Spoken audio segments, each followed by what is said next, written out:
Assalamualaikum warahmatullahi wabarakatuh. Salam sejahtera bagi kita semua. Om Swastiastu, Namo Buddhaya, salam kebajikan, Rahayu. Yang terhormat para narasumber simposium, yang terhormat pengurus Perkumpulan Pendidik Bahasa Daerah Indonesia, PBBDI, yang saya hormati dan banggakan Ibu dan Bapak tenaga pendidik bahasa daerah di seluruh Indonesia. Puji syukur Alhamdulillah kita diberi kesempatan dan kesehatan untuk mengikuti kegiatan yang penting dan bermanfaat yang digelar PPBDI hari ini. Pertama, saya ingin menyampaikan apresiasi dan ucapan terima kasih kepada Ibu dan Bapak Guru Bahasa Daerah di seluruh Indonesia yang telah berpartisipasi secara aktif dalam menjalankan tugas sebagai pendidik. Pada kesempatan kali ini saya ingin menggarisbawahi peran Ibu dan Bapak Guru sekalian sebagai tenaga pendidik, yakni sosok yang memberikan ajaran dan tuntunan mengenai kecerdasan pikiran dan pengembangan karakter. Kecerdasan pikiran dan karakter merupakan dua aspek krusial yang harus dikembangkan dalam diri setiap siswa untuk menjadikan mereka SDM unggul yang siap menghadapi tantangan dunia global. Bahasa daerah sebagai bahasa ibu menyimpan nilai-nilai kearifan lokal yang berperan penting dalam upaya perwujudan peserta didik berkarakter pelajar Pancasila. Mewujudkan SDM unggul berkarakter pelajar Pancasila merupakan cita-cita yang ingin kami capai melalui program Sekolah Penggerak yang baru saja kami rilis pada 1 Februari lalu. Karakter pelajar Pancasila yang diproyeksikan sebagai capaian program Sekolah Penggerak mencerminkan perpaduan antara kemampuan untuk bernalar kritis, berpikir kreatif, bertindak mandiri, dan pemahaman akan nilai gotong royong dan kebinekaan. Dalam hal ini, peranan Ibu dan Bapak pendidik bahasa daerah sangatlah krusial untuk memberikan materi pembelajaran bahasa daerah yang memiliki keseimbangan antara pengetahuan kearifan lokal dengan pemahaman kebinekaan global untuk mewujudkan cara pikir dan cara pandang yang cerdas dan toleran. Ibu dan Bapak pendidik bahasa daerah yang saya banggakan, menjadikan bahasa daerah sebagai salah satu titik berangkat dalam upaya mewujudkan karakter pelajar Pancasila akan membutuhkan kerjasama dan gotong royong berbagai pihak. Oleh karena itu, saya ingin mengajak Ibu dan Bapak sekalian untuk bersama-sama meneruskan perjalanan kita, sekali lagi dalam semangat gotong royong, untuk mewujudkan cita-cita pendidikan nasional kita. Selamat mengikuti simposium, semoga pertemuan ini dapat melahirkan buah pikiran yang segar dan kreatif untuk kemajuan kita bersama.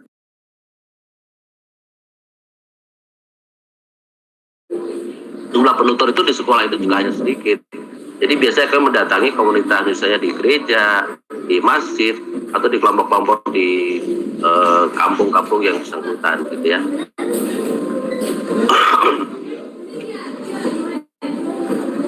Kemudian terancam punah, ini lebih parah lagi, ada 24 bahasa terancam punah.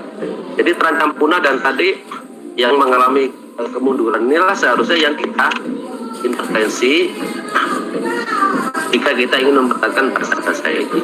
Ya. Jadi kami melakukan konservasi dulu terhadap bahasa-bahasa yang terancam punah dan mengalami kemunduran ini. Harapannya adalah pertama setidaknya dua kelompok bahasa ini terdokumentasi gitu ya. Kosakatanya, kamus-kamus sederhananya kami susun, tata bahasanya kami susun, sehingga jika suatu saat nanti bahasa-bahasanya akhirnya punah juga, karena secara alami pasti akan punah juga dengan jumlah sedikit nuturnya itu ya. Tetapi kami setidaknya sudah memiliki data tentang bahasa-bahasa yang bersangkutan. Bapak Ibu mungkin masih ingat ketika Pulau Sipadan dan Likitan lepas dari Indonesia, diambil oleh Malaysia itu salah satunya adalah karena di pulau itu tidak ada data apapun, termasuk bahasa. Jadi waktu itu kita colongan gitu ya. Kalau di situ itu ada penutur orang Indonesia dan ada data bahasanya, misalnya ada hasil kajiannya dan menjadi bukti. Sementara Malaysia punya bukti-bukti yang tertulis, gitu ya. Kita tidak punya, sehingga kita lepas 20 itu, ya. Baik, ini yang terancam punah, Bapak Ibu. Ini harus kita selamatkan, harus kita intervensi berupa revitalisasi, gitu ya. Walaupun pada saatnya nanti ketika misalnya bahasa-bahasa pendatang itu jauh lebih kuat pengaruhnya, mau tidak mau bahasa-bahasa ini akan punah. Karena apa? Ya kalau ramalan UNESCO itu kan ada yang menyebut 6.000 sekarang, tapi 100 tahun yang akan datang tinggal 1.000 dan seterusnya. Itu ramalan ya. Namun kalau kita berusaha kuat, mengintervensi secara kuat, angka-angka itu bisa saja menjadi berubah gitu ya. Tetapi memang Bapak Ibu, secara alamiah, penutur bahasa itu akan memilih bahasa yang pragmatis. Nah ini yang kadang-kadang tidak disadari. Pragmatis maksudnya apa? Biasanya untuk orang-orang di negara berkembang adalah kalau bahasa-bahasa itu berimplikasi ekonomi. Misalnya ya, seseorang harus belajar bahasa Inggris? Ya karena berimplikasi ekonomi gitu ya. Bisa melanjutkan kuliah, bisa lebih baik dan seterusnya gitu. Nah, ketika bahasa-bahasa yang tidak mempunyai implikasi seperti itu, tidak menguntungkan bagi penuturnya, otomatis akan ditinggalkan gitu. Itu sudah alamiah dan itu tidak bisa dilawan begitu ya. Kecuali perlawanannya adalah perlawanan secara politis. Makanya tadi di awal saya katakan, kalau pemerintah daerah mau buat aturan yang memang langsung mengikat warganya, seperti saya contohkan tadi, calon-calon pengantin itu wajib mendapatkan intervensi berupa peningkatan pembelajaran bahasa itu, lalu disuruh berkomitmen tanda tangan bahwa nanti akan mengajarkan dan menggunakan bahasa daerah di keluarganya, misalnya begitu. Kalau intervensi itu dilakukan, walaupun mungkin tidak 100% berhasil, tapi lumayan lah, misalnya 50% keluarga itu akhirnya betul-betul komitmen, itu sudah luar biasa gitu. Contoh lain bahwa kekuatan politik itu begitu penting, misalnya Bapak Ibu bisa melihat bahasa Ibrani yang ada di Israel itu kan bisa dihidupkan lagi oleh kelompok-kelompok Yahudi gitu ya. Karena ada kepentingan politik tertentu gitu. Sudah mati bisa dihidupkan ya oleh Joshua Fishman gitu ya, seorang ahli sosiolinguistik. Dia rekonstruksi naskah-naskah lama itu, dia buat kosakatanya, dia buat tata bahasanya, lalu diajarkan kepada orang Yahudi yang ada di Israel gitu. Akhirnya bahasa itu hidup lagi, bahasa Ibrani atau Hebrew gitu ya. Nah ini menurut saya memang akhirnya bagaimana pemerintah daerah, kabupaten kota, provinsi yang harus berintervensi. Bapak Ibu, menurut saya ikatan ini cukup kuat.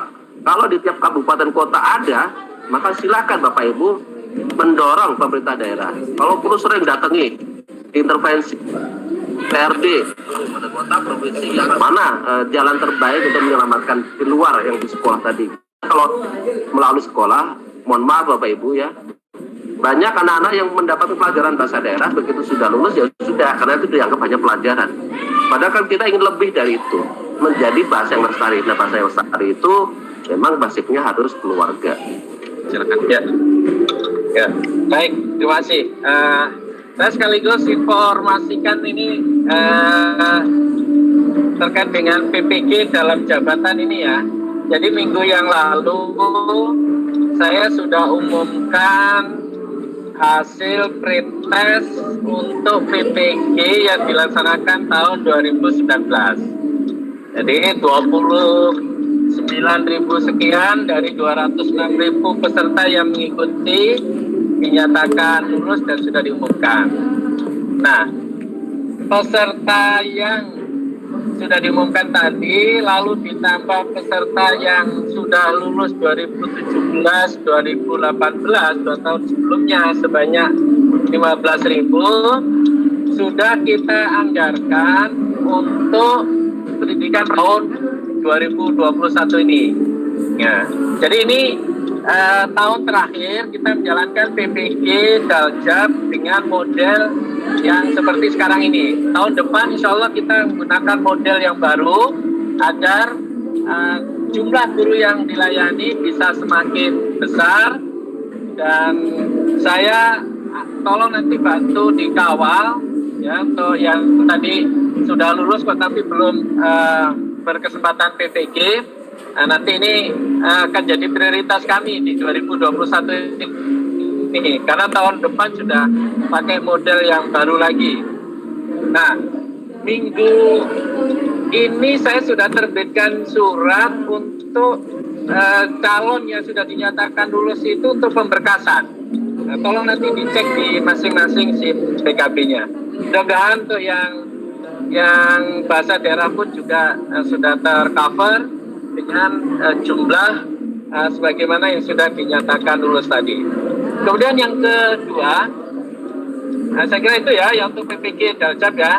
Kemudian yang kedua ini saya memang agak tertarik juga untuk bagaimana para guru bahasa daerah ini agar bahasa yang diampu ini mengakar, menguat, mengakar dan kokoh gitu ya. Di Ditjen GTK itu ada portal guru belajar dan berbagi. Disitulah kami menyiapkan ya paket-paket pelatihan dan bimbingan teknis yang para guru itu bisa melakukan dengan cara belajar mandiri yang dipandu secara online oleh aplikasi.